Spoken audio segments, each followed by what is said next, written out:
Hello and welcome to the Melge Gaming YouTube channel. As you can see, we're trying things with a slightly different setup today, so please let me know in the comments if you prefer things done this way or the way we were doing it in the previous videos.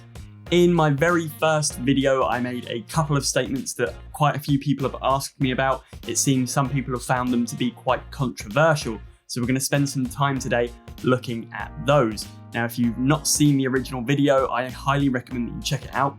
I'll put a link up in the corner for you now, so you can go and have a look when you get a chance.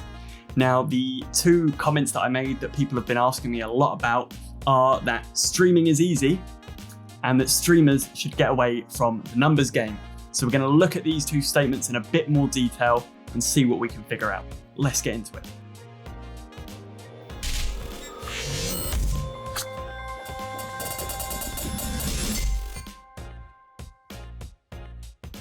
So firstly, the statement that I made was that streaming is easy. Now, of course, to be a successful streamer is not easy at all. However, the point that I was trying to make is that the act of streaming itself, that is to click the go live button and broadcast some gameplay or art or music or whatever it is that you stream, is not difficult. Anybody can do it, providing that they have the right hardware. I say this, of course, to highlight that there is a huge difference between streaming and creating a successful brand and community. If you believe that you can fire up a stream and broadcast some gameplay footage for 8 hours a day and be successful at streaming, I hate to be the person to tell you this, but you are wrong. Twitch is notoriously bad for discoverability, and as a new streamer, you'd be lucky if you start streaming with 1 or 2 viewers in your stream. That means that Twitch is going to lift you right down the bottom of your category, where nobody will find you and nobody can see you and nobody will know that you exist. You can stream all day, every day, but if you cannot elevate yourself off the bottom row of the Twitch directory, you're very unlikely to gain any new viewers. So how do you gain viewers as a new streamer? It sounds strange, but the best way to gain viewers as a new streamer is to spend less time streaming and spend more time doing more productive things, like focusing on your short form and long form content.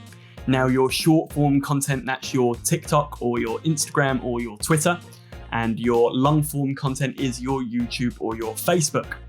You should be trying to put out long form content at least a couple of times a month, if not more often.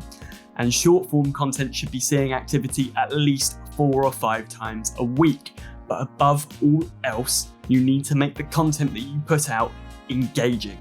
Using these other platforms, which are far superior to Twitch in terms of discoverability, is an absolute must for anybody that's taking streaming seriously. Now, the second statement that I made was that streamers should get away from the numbers game. Now, this I can see is quite controversial in the sense that being a successful streamer is measured in numbers. However, successful streamers did not get to those kind of numbers simply by chasing them and by staring at their viewer count. If anything, focusing on your viewer count like that is likely to leave you a little bit demoralized or, kill any momentum that you do have. Instead, spend a bit of time focusing on some streamers that you admire and try and figure out how it is that they've got to the point that they're at. It's highly likely to be one of 2 things. Either they're exceptionally good at their game and they can click heads from half a map away, or they've spent a lot of time and energy creating a successful brand and community. So stop staring at your viewer count and start focusing on how you can separate yourself from the other hundreds of thousands of streamers on Twitch. How are you going to stand out? What are you going to do to ensure that when somebody new comes into your stream for the first time, that they want to come back? There's hundreds of other people playing the same game as you. So how are you going to make sure that people come to your stream? For me, I personally like to give as much added value back to my viewers, supporters and subscribers as possible. Here's a couple of examples of how I tried to do that within my community. If I'm not streaming on Twitch, but I am still playing some games, I'll stream into my Discord server and subscribers can come and hop in the channel with me. There's voice chat on so we can have a chit chat whilst I'm just playing some chilled games. Obviously, I also have my RGB lighting and overlays, which adds a layer of interactivity in the streams. So followers or viewers can use channel points to change the lights. Subscribers can use chat commands. It's a really loved feature. Everyone seems to enjoy it, and it's something that's working well for me.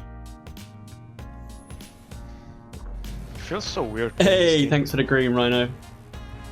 We're going to be doing a video very soon about how to get this RGB interactive lighting set up. That's just a couple of examples of some of the things that you can do to help increase sort of the feeling of value and connection that you have with your viewers. So what are you doing to build your brand and to make sure that you're adding value to it? Let me know in the comments if there's anything that you've tried that's worked really well for you, or anything that you've tried that hasn't worked so well. This is all about idea sharing and helping each other to grow together. Remember to subscribe, like, and turn on notifications to get notified when future videos go live. And thanks for watching.